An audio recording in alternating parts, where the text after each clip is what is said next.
Oi pessoal, tudo bem com vocês? Espero que sim. Hoje eu vou falar sobre um tema que desperta muito a curiosidade das pessoas. Eu gosto muito daquilo que é sobrenatural. E esse gostar é no sentido de ter curiosidade, de achar interessante a literatura, seja a literatura fantástica, né, que fala sobre ficção, ou seja a literatura sobre os casos que são narrados no mundo real. Há alguns meses eu lancei um podcast e alguns dos episódios que tiveram maior audiência foram os que falaram sobre exorcismo. A possessão demoníaca ela é retratada em muitos livros e também em produções de cinema. É comum nos filmes de terror e costuma gerar tensão no público e causar medo nas pessoas. No mundo, o assunto é retratado e debatido desde os tempos antigos. Muitas pessoas acreditam no charlatanismo ou no distúrbio psicológico. Muitas religiões e algumas instituições trabalham diariamente com o tema. As formas de possessão são várias, de acordo com os crentes. Vão de cabeças retorcidas, vômitos para todos os lados, até fonemas, vozes emuladas e comportamentos sobrenaturais. Em 1614, a Igreja Católica escreveu um manual para padres sobre como proceder nesses casos, chamado de Rituale Romano. Se você estiver sentindo o mochila de criança ou um cabeça de morcego por perto, de duas uma. Ou você precisa se benzer ou visitar um psicólogo. Alguns sinais que, segundo algumas literaturas, podem ser comuns nos casos de possessão.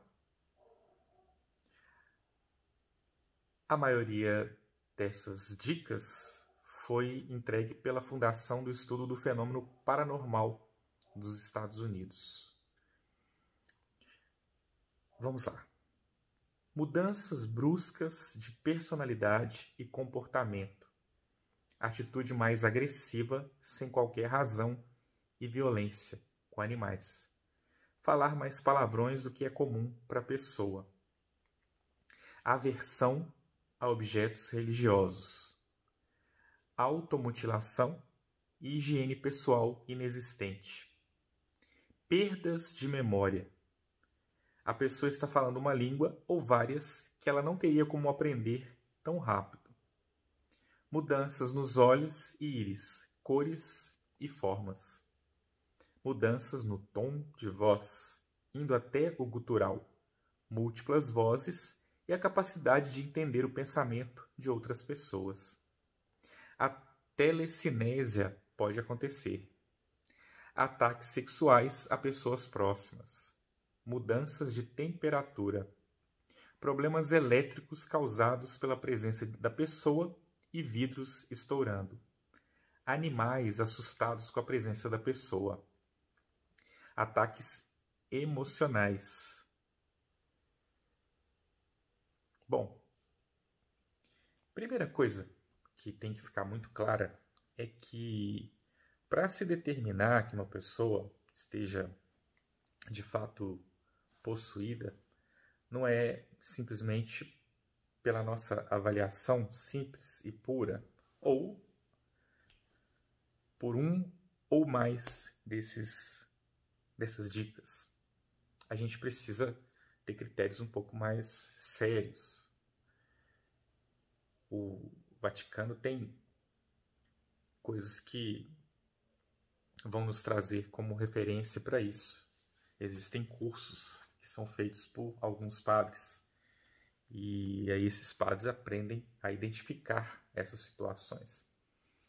Eu acredito que todo padre, ou grande parte de nós, já teve situações em que foi chamado a intervir com esse tipo de perspectiva.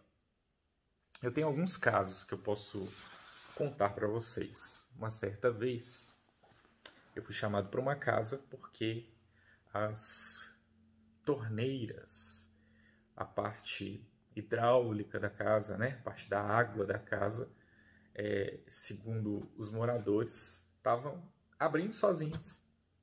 Isso mesmo. De repente a pessoa estava lá em casa, ninguém tinha tocado nem na torneira da pia, da cozinha, nem no chuveiro, e elas se abriam e começava a sair água. Um segundo caso que foi interessante é de uma pessoa que me chamou porque se sentia perturbado e sentia que tinha uma presença dentro da sua casa. Por isso mesmo se sentia muito incomodado. E quando ia olhar para um barulho, para um vulto, não encontrava nada. Um terceiro caso foi certa vez que me chamaram para ir em uma casa onde havia um sótão e cômodos na parte mais alta da casa, e as pessoas também sentiam algum tipo de presença ou coisa diferente ali. Para cada caso que a gente é chamado, para cada situação, a gente precisa ter primeiro sangue muito frio, uma paciência muito grande para poder escutar e um respeito muito grande por aquilo que as pessoas veem ou pensam ter visto. Mas quando a gente não tem toda o know-how, a competência para poder lidar com a situação, e sendo uma questão de fé, a gente precisa ter também critérios para aquilo que a gente vai dizer ou para aquilo que a gente vai fazer.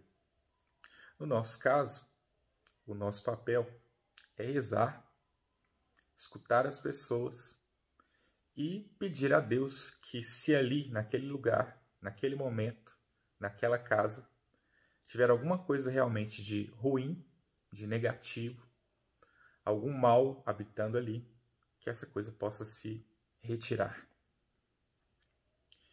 Quando se fala em possessão, há que se ter um cuidado muito grande.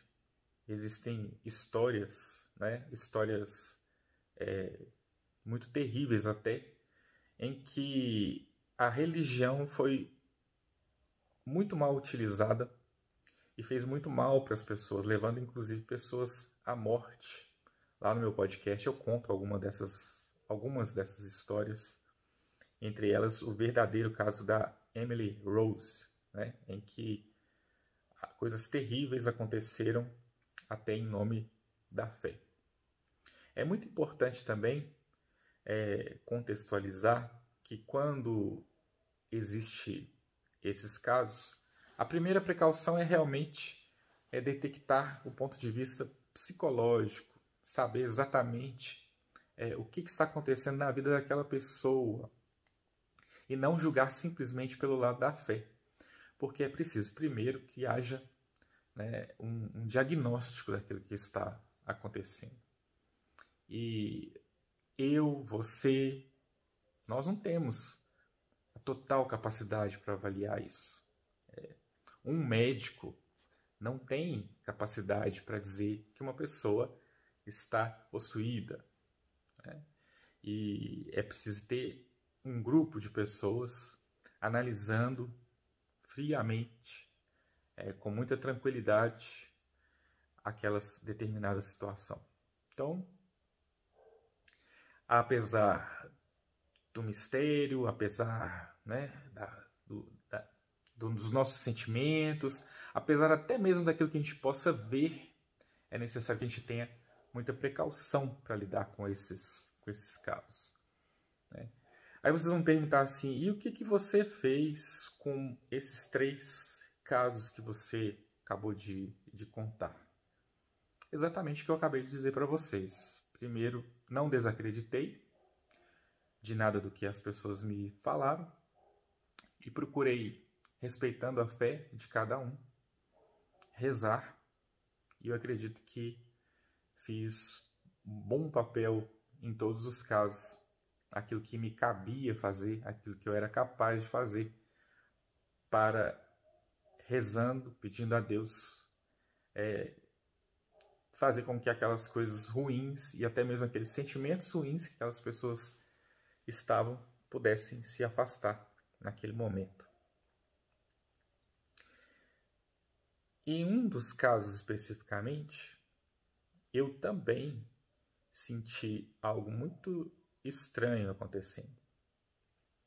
Muito um instinto e uma espécie de sétimo sentido de que algo ruim realmente estava acontecendo ali, mas nada que não pudesse ser vencido, nada que não pudesse ser superado. Então, o mais importante é que, se for um caso de fé, que a gente mantenha os nossos pés no chão, mas confie muito no nosso Deus.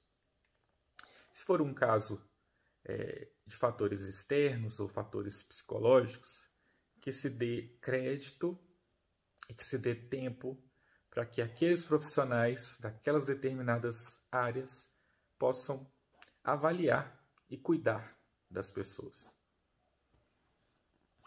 No mais, que Deus nos abençoe. Se você tem alguma coisa curiosa para contar, ou se você tem alguma pergunta para fazer, deixe aqui embaixo nos comentários.